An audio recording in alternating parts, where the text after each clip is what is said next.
This is a simple tutorial for Bryce users out there. There are also tutorials of putting liquid in a glass using Cinema 4D, 3ds Max, and Maya. The process is somewhat similar, but for this tutorial and will be an introductory one. Let's get started. Step 1. Let's create a simple glass using a cylinder. Click on the cylinder icon and size it to suit your need. Step 2. Make this cylinder positive by clicking the A on the little menu located on the upper right corner next to the cylinder and choosing positive from the menu. Step 3. Next, duplicate this cylinder by using the menu's edit/duplicate command or by clicking Ctrl and D. You will now have two cylinders.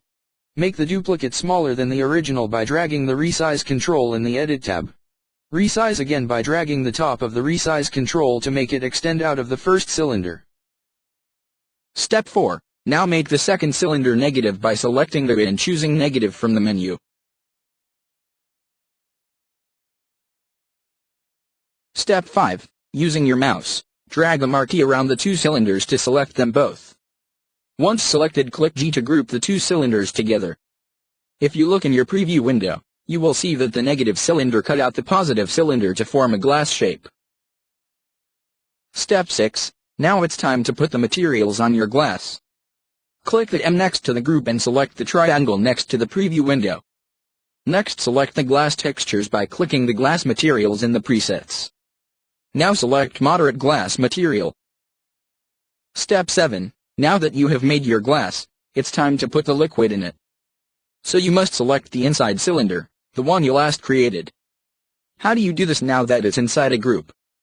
Easy. Just hold your mouse over the cylinder selection control, at the bottom of the screen, and press.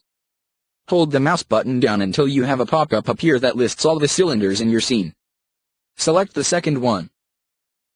Step 8. Now that cylinder 2 is selected, click Ctrl and D to duplicate the cylinder. This will be used to create the liquid. If you remember, the second cylinder was set to negative earlier. This duplicate is an exact replica of that one. For the liquid to show, this new object will need to be a positive, so you must now make it positive by using the same method you did before. Select the A and then click positive to change this third water cylinder. Step 9. You will need to resize the liquid so that it isn't all the way to the top, so select the resize control in the Edit tab and drag the top of the control to decrease the size of the liquid. Step 10. Now it's time to put a water material on your new cylinder. After all, it is water or some other liquid, so click the M just like you did before. Next, select the small triangle next to the preview window. Now select the water and liquids presets. Now select Xanity's Lake Liquid. Note, the duplicate you created to make the water is part of the Boolean group that created the glass. This duplicate is also the same size as the negative that cut out the interior of the glass. Boolean operations will cut out a positive object in a group. So if you render it now, the water will not show. So it's necessary to separate the water from the glass, then put it back. How do you do this? Several ways, but here is the easiest.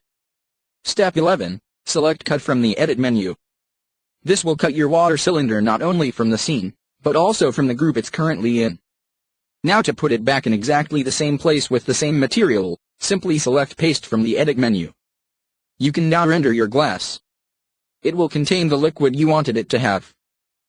Visit https://garagefarm.net today and render your 3D projects with these. Get $50 trial credits to test Render Farm service with all features enabled without any commitment.